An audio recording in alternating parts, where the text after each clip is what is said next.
welcome or welcome back to another episode of I Am Ready for Love, ready to love myself, ready to love someone else, and ready to teach someone how to love me. Alright, so today I'm doing a quick little video. Last week I did a reel about 3 things that we're leaving in the past. Alright, so now I'm going to add probably 1 or 2 more, but let's get through it real quick. Number 1, FOMO.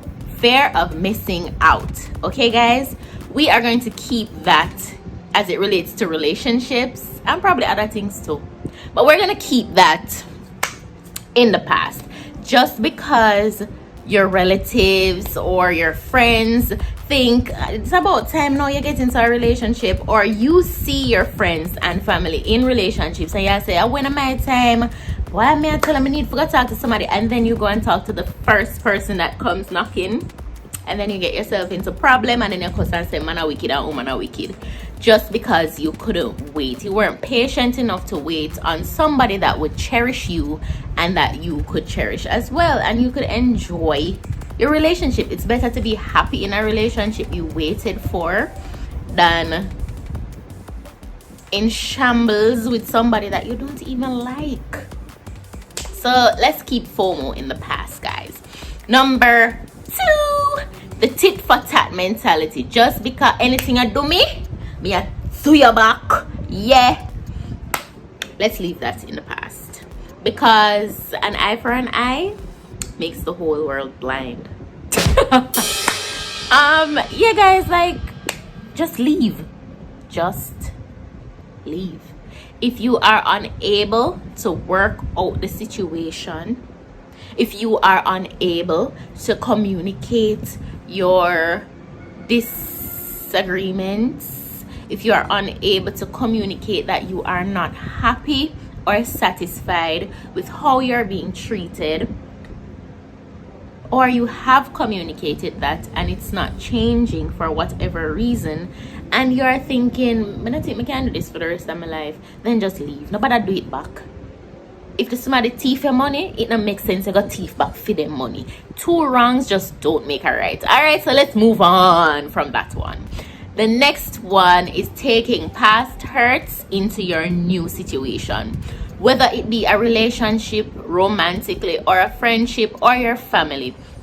Just because somebody hurt you in the past, just because somebody lied to you in the past, just because somebody stole from you in the past or disrespected you in the past, doesn't mean that your current person, boyfriend, girlfriend, sister, friend, cousin, whatever the relationship is with this person, doesn't mean that everybody is out to get you.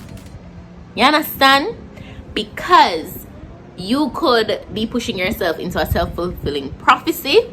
Guys, my brain works faster than my lips, so sometimes I like stutter. But anyhow, just because someone hurt you in the past, you might push yourself into a self-fulfilling prophecy, in that you push the person to do the thing. So let's say, for example, you're used to liars. You're used to a bunch of liars, and everybody are liar in your book. If you treat someone that is genuinely honest with you like they're a liar, then you're going to push them into a situation where it might seem as though they are lying to you. Because if anything, then when they tell you the truth, you still treat them as though they're lying. You're pushing them into a situation where it's going to look like they're lying. Okay, let's say somebody, you're used to people cheating on you. It might be you. Cheating is a them problem, but in this case, it might be you. In that, for example, let me give you an example. Don't jump on me now. For example, you had 3 boyfriends or girlfriends before, and they all cheated on you without fail. You have a new person now, and in your mind, everybody are wicked and everybody are gonna cheat. You don't like that. And it me realize say you cheat for me, done this so. And because you hurt me hurt you back. Yeah.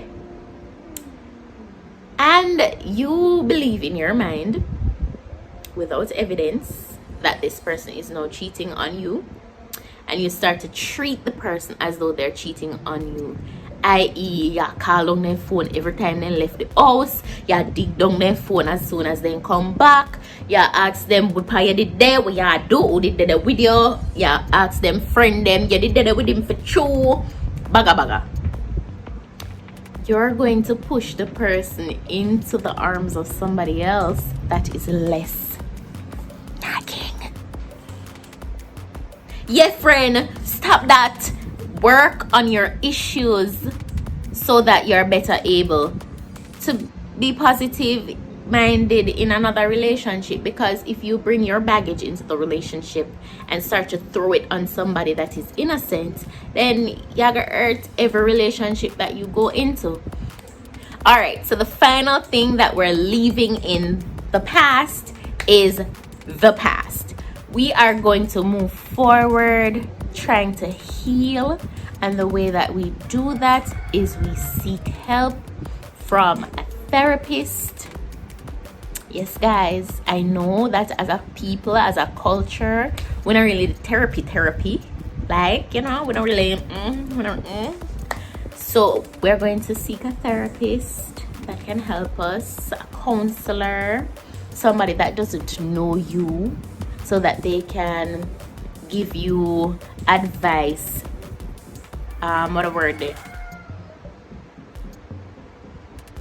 So that they can give you advice based on not knowing you. Like, I forget the word. What is the word?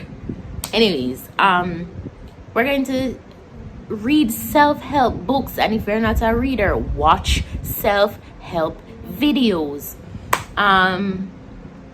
Try to work on your inside. We're learning to love ourselves over here.